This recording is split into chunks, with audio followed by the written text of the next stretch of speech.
સ્વાગત છે તમારું મિત્રો મારી યુટ્યુબ ચેનલ રસોઈ ઘરમાં। આજે આપણે બનાવીશું 3 અલગ અલગ ફ્લેવરની લસ્સી જે આ ગરમીમાંથી તમને રાહત આપશે। તો ચાલો શરૂ કરીએ આજની આપણી આ રેસીપી। તેના માટે સૌથી પહેલા આપણે લેશું 1 કપ દહીં, તેમાં ઉમેરીશું 2 ચમચી પીસેલી ખાંડ અને મેં અહીં મેંગો પ્યુરીને પહેલેથી તૈયાર કરીને રાખેલી છે તો તેને પણ તેમાં ઉમેરી દેશું અને આ બધાને સારી રીતે મિક્સ કરી લેશું। હું અહીં તેને આ રીતે વિસ્કર વડે મિક્સ કરું છું। તમે ઈચ્છો તો તેને મિક્સર જાર કે બ્લેન્ડર વડે પણ મિક્સ કરી શકો છો। હવે મેંગો લસ્સી તૈયાર થઈ ગઈ છે તો આપણે તેને સર્વ કરીશું।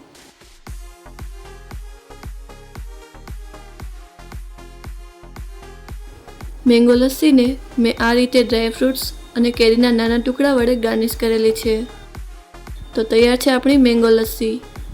તો હવે શરૂ કરીશું આપણી બીજી રેસીપી।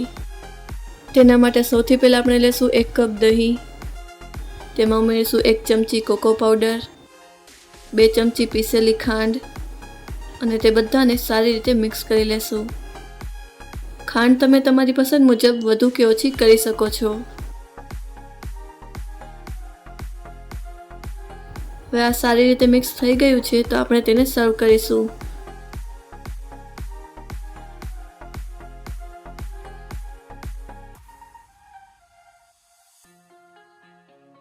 તેને આ રીતે ડ્રાયફ્રૂટ્સ વડે ગાર્નિશ કરેલું છે।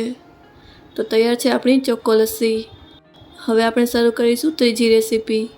તેના માટે સૌથી પહેલા લેશું 1 કપ દહીં, તેમાં ઉમેરીશું 2 ચમચી પીસેલી ખાંડ, 2 ચમચી કાલા ખટ્ટા સિરપ અને આ બધાને સારી રીતે મિક્સ કરી લેશું। કાલા ખટ્ટા સિરપ માર્કેટમાં સરળતાથી અવેલેબલ છે।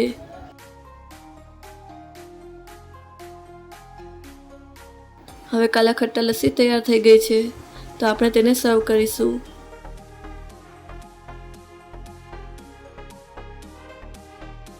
તેને પણ આ રીતે ડ્રાયફ્રૂટ્સ વડે મેં ગાર્નિશ કરેલી છે।